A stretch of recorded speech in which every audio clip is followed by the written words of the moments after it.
दिल्ली में शरद पवार की नातिन और सुप्रिया सूले की बेटी रेवती सूले का भव्य वेडिंग रिसेप्शन आयोजित किया गया। इसमें देश के तमाम बड़े सियासी दिग्गज पहुंचे थे, लेकिन रिसेप्शन में पीएम मोदी और शरद पवार की मुलाकात की तस्वीरों ने चर्चा तेज कर दी।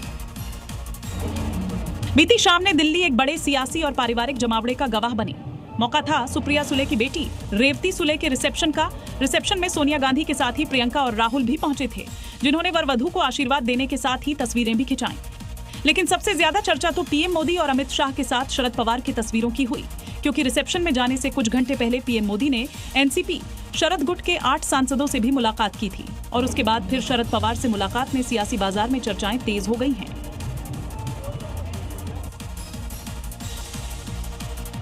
श्रावण महीने में उज्जैन के राजाधिराज भगवान महाकाल अपनी प्रजा का हाल जानने के लिए राजसी ठाट बाट के साथ नगर भ्रमण पर निकले। चांदी की पालकी में श्री चंद्रमौलेश्वर और हाथी पर मनमहेश स्वरूप के दर्शन के लिए लाखों की संख्या में श्रद्धालुओं का सैलाब उमड़ पड़ा। आइए आपको ले चलते हैं उज्जैन, दिखाते हैं तस्वीरें। महाकाल की सवारी श्री महाकालेश्वर मंदिर से शुरू होकर प्रमुख मार्गों से होते हुए शिप्रा नदी के तट तक पहुंची। चांदी की पालकी में चंद्रमौलेश्वर स्वरूप में विराजे बाबा की एक झलक पाने के लिए श्रद्धालु घंटों सड़कों के किनारे डटे रहे। महाकाल के स्वागत में पुलिस जवानों ने गार्ड ऑफ ऑनर दिया, तो वहीं आदिवासी कलाकारों का पारंपरिक नृत्य के साथ स्वागत किया। जिस मार्ग से सवारी निकली उस पर दर्शन के लिए LED लगाई गई थी, जिस पर यात्रा का लाइव प्रसारण किया जा रहा था और राजा महाकाल के नगर भ्रमण के दौरान पूरा उज्जैन भक्ति और महादेव के जयकारों से गूंजता रहा। बात करते हैं ममता बनर्जी की पार्टी की। तृणमूल कांग्रेस के फ्रीज अकाउंट्स पर सुनवाई को लेकर अपडेट है। आज सुप्रीम कोर्ट टीएमसी के फ्रीज अकाउंट को लेकर सुनवाई करने वाला है। दैनिक खर्चा जारी करने का ये पूरा मामला है। सुप्रीम कोर्ट ने ईडी से जवाब मांगा है, ईडी जवाब देगी और आज सुप्रीम कोर्ट में इस अहम मुद्दे पर सुनवाई होगी।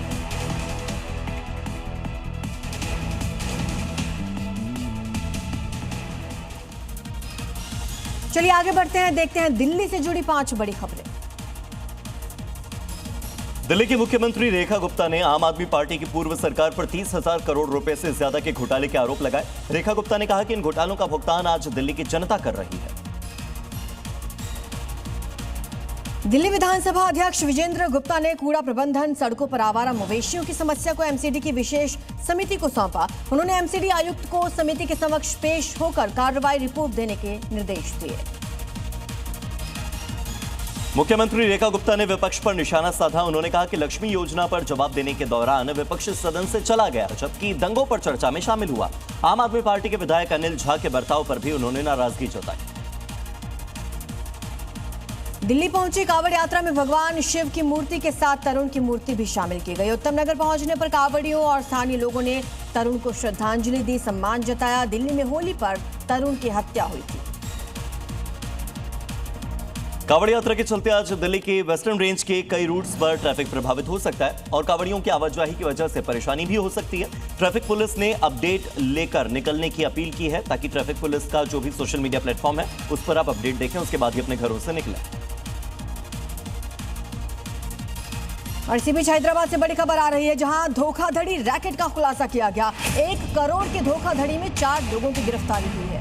तो गुप्त खजाना निकालने के नाम पर ठगी की गई। मुनव्वर, सैयद हाजी और सलमान पर यह आरोप लगा है। अब तक 11 लोगों को ये लोग अपना शिकार बना चुके थे। नकली सोने के सिक्के और कई अलग अलग मोबाइल फोन जो इस वारदात में ये लोग इस्तेमाल करते थे, वो फोन बरामद कर लिए गए। हरियाणा के गुरुग्राम में अवैध कब्जों के खिलाफ प्रशासन का बुलडोजर एक्शन देखने को मिला। शहर में 15 जगह पर अतिक्रमण के खिलाफ कार्रवाई हुई है। सड़क और सरकारी जमीन पर जो अवैध कब्जे किए गए थे उन्हें बुलडोजर से हटाया गया। गुरुग्राम में अतिक्रमण के खिलाफ 15 अलग अलग जगहों पर बुलडोजर कार्रवाई की गई है। एंटी एनक्रोचमेंट टीम ने अभियान के दौरान सड़क और सार्वजनिक स्थानों पर किए गए अवैध कब्जों को हटाया। कार्रवाई के दौरान कई जगहों पर दुकानदारों और टीम के बीच बहस भी हुई। कुछ लोग कार्रवाई का विरोध करते नजर आए, जबकि कई लोग अपना सामान बचाने की कोशिश करते रहे। टीम ने अतिक्रमण किए गए हिस्सों को हटाते हुए रास्तों को साफ कराया। अधिकारियों ने साफ किया कि सार्वजनिक स्थानों पर कब्जा किसी भी सूरत में बर्दाश्त नहीं किया जाएगा। अब खबर महाराष्ट्र से है, जहां पर गढ़चिरौली के एक सरकारी सहायता प्राप्त आवासीय आश्रम स्कूल में सांप के डसने से 3 छात्राओं की मौत हो गई, जबकि 3 का इलाज अस्पताल में अभी भी चल रहा है। क्या है रिपोर्ट, दिखाते हैं आपको। अस्पताल में इलाज करा रही ये वही छात्राएं हैं जिन्हें सांप ने काटा था। इनकी 3 सहेलियों की मौत हो गई है।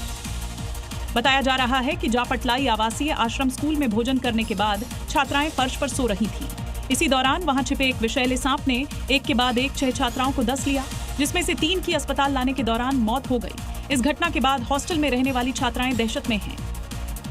हालांकि सांप डसने से छात्राओं की मौत मामले की सीएम फडणवीस ने जांच के आदेश दे दिए हैं। विभिन्न राज्यों से कौन सी 5 अपडेट आज सामने आई हैं, दिखाते हैं आपको टॉप 5 राज्य में। राजस्थान हाईकोर्ट की जोधपुर मुख्य पीठ की बिल्डिंग में सुधार को लेकर कोर्ट ने सख्त रुख अपनाया। आईआईटी की टीम ने करीब 21 मीटर ऊंचे सेंट्रल डोम के कभी भी गिरने की आशंका जताई। इसके बाद हाईकोर्ट ने स्वतः संज्ञान लिया, इसे जनहित याचिका के रूप में दर्ज करने के निर्देश दिए। झारखंड के दुमका में सीधो कान्हू मुर्मू विश्वविद्यालय में छात्रों ने विरोध प्रदर्शन किया और इस दौरान उग्र छात्राओं ने मेन गेट पर ताला जोड़ दिया। कॉलेजेस में ग्रेजुएशन की सीटें कम होने के खिलाफ छात्रों ने बड़े आंदोलन की चेतावनी दी है। पीलीभीत में प्राइवेट अस्पताल में इलाज के दौरान एक महिला की मौत हो गई। इसके बाद परिवार के लोगों ने अस्पताल के बाहर हंगामा किया, इलाज में लापरवाही का आरोप लगाया। सूचना के बाद मौके पर पुलिस पहुंची, कार्रवाई का भरोसा दिया। मध्य प्रदेश के छतरपुर में एक महिला अपने 2 बच्चों के साथ कुएं में कूद गई। घटना में कुएं में डूबने से महिला समेत दोनों बच्चों की मौत हो गई। सूचना के बाद मौके पर पहुंची पुलिस मामले की जांच कर रही है। फिलहाल घरेलू विवाद में सुसाइड की आशंका जताई जा रही है। छत्तीसगढ़ के कवर्धा में एक तेज रफ्तार ट्रक और बाइक के बीच टक्कर हो गई। मौके पर ही बाइक सवार दोनों युवकों की मौत हो गई। हादसा काफी भीषण था। दरअसल अचानक से सामने भैंस आ गई थी, जिसके बचाने के चक्कर में बाइक सवार ट्रक से जा टकराया और दोनों की मौत हो गई।